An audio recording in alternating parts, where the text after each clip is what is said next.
La mañanera de Ángel correspondiente al jueves de la semana en curso. Jueves 7 de enero del año 2021. Sin duda alguna, el interés en México está centrado en los acontecimientos que se registraron ayer en el Capitolio, sede del Congreso de los Estados Unidos, en la capital de ese país, en Washington. Estaría de más que agregar yo algo. Lo más seguro es que usted ya lo ha leído, visto en los noticiarios ayer por la noche y hoy quizá temprano por la mañana. Voy a referirme a un aspecto un poco diferente. Para mí lo que sucedió ayer en Estados Unidos es de interés por la alta probabilidad de que pudiera registrarse aquí en México después del 6 de junio de este año. Las características de Donald Trump y López son muy similares, por no decir iguales.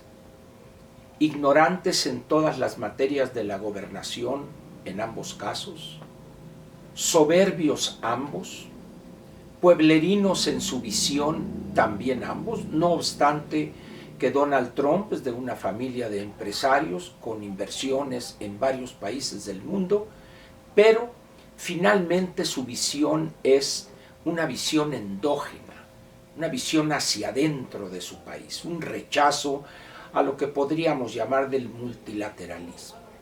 En ese sentido también son iguales. Quizá donde haya alguna diferencia es el origen.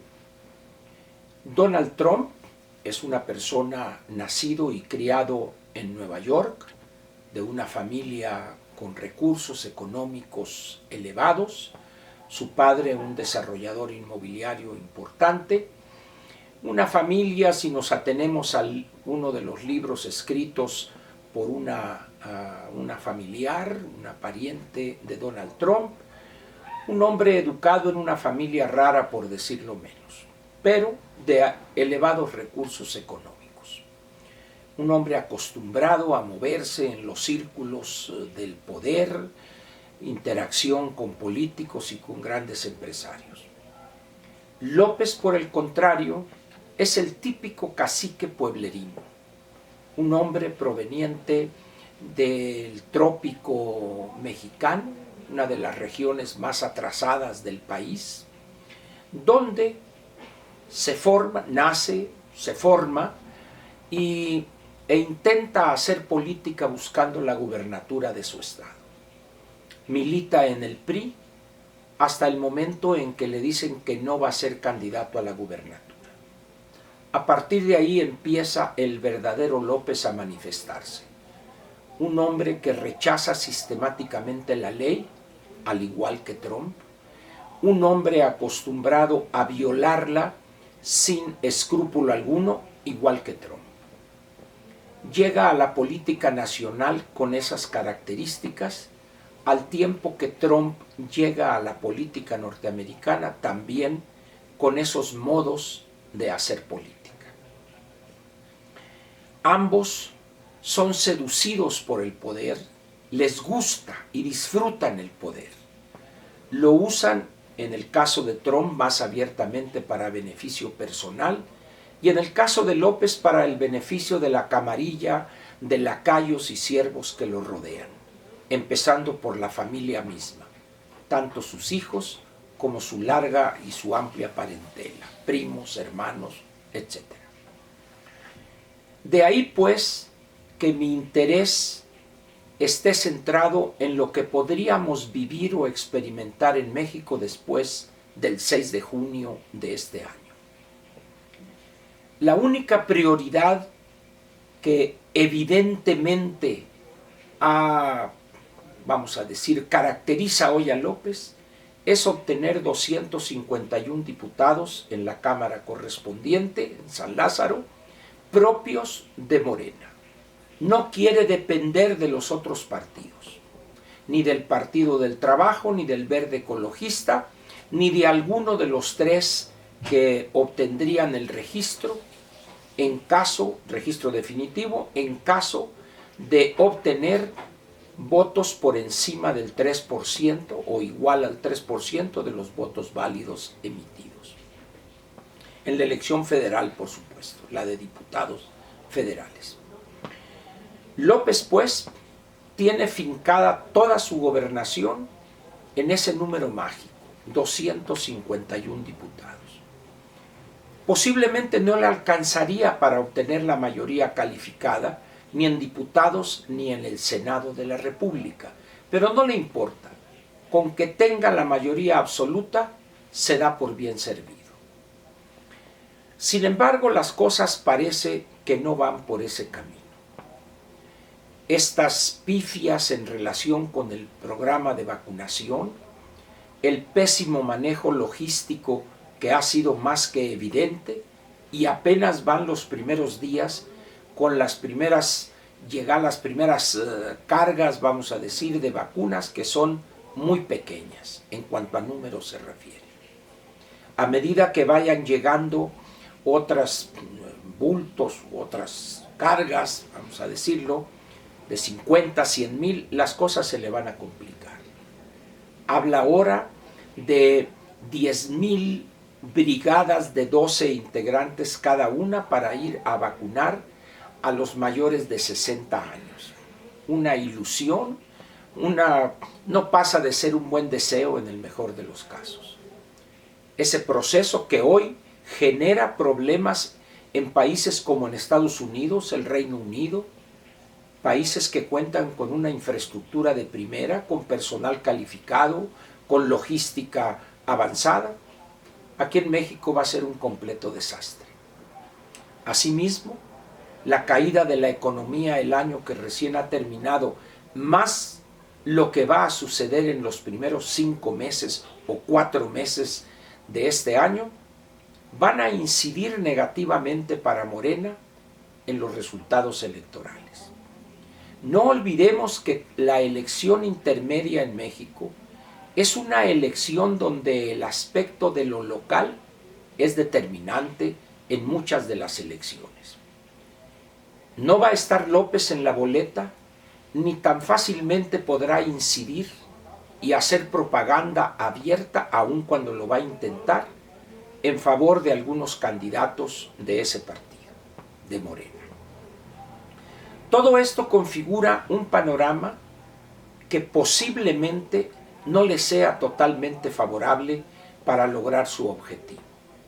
Si bien entiendo que de los 91 millones de electores votará a lo más el 50%, es decir, 45 millones, y de ellos la casi totalidad son renuentes a la participación en la cosa pública.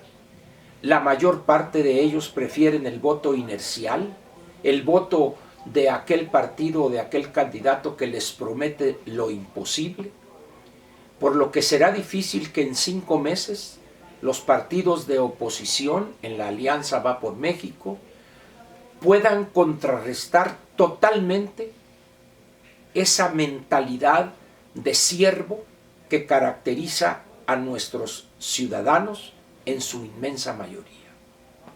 En esas condiciones o consecuentemente, es muy posible que no obtenga los 251 diputados, sino que se encuentre con un resultado cercano a ese número. Ahí es donde está el peligro. Ahí es donde está la elevada probabilidad de que veamos la repetición de lo que vimos ayer en el Capitolio en Washington. La única forma de evitar la repetición de aquello que vimos allá, entendiendo las diferencias de tiempo y lugar, es votar aplastantemente a favor de la oposición y no entregar un voto a Morena, de tal manera que la protesta sea absurda, que sea tan evidente la derrota con un margen muy elevado para una democracia, solamente así. Pero si los resultados son apretados, si el número de diputados es bajo Y si de 251 Morena obtiene 240, 245, cuidado con eso. Es posible que un descontento acumulado en estos 2 años, más 6 meses de este gobierno, dé lugar a una violencia sin control que llevaría a una situación de inestabilidad política. Y en ese momento es que hace su aparición el poder fáctico por excelencia en un país como el nuestro, las Fuerzas Armadas. Seguramente López piensa que con todas estas tareas que les da a las Fuerzas Armadas, los va a controlar y en caso de aquella eventualidad, operarían a su favor, pero se equivoca. Las Fuerzas Armadas en todo país son los garantes últimos de la estabilidad política, económica y también de la viabilidad del Estado. Como vimos en Bolivia, la actitud de las Fuerzas Armadas y de las fuerzas de la policía, así se comportarían en México. Y quizá el que debería abandonar el gobierno sería otro. Vamos a ver qué sucede, pero por lo pronto habrá que luchar todos los días, intentando convencer a los indecisos, apoyarnos en los que ya se arrepintieron para buscar obtener una votación abrumadora, contundente, en contra de Morena. Pensando en que solo por esta vía el voto expresado masivamente en contra de Morena nos impediría, nos apoyaría para detener la repetición de lo que vimos ayer en el Capitolio. La tarea está ahí frente a nosotros. Vamos a aceptar el desafío, no lo temamos, vamos a hacer un esfuerzo.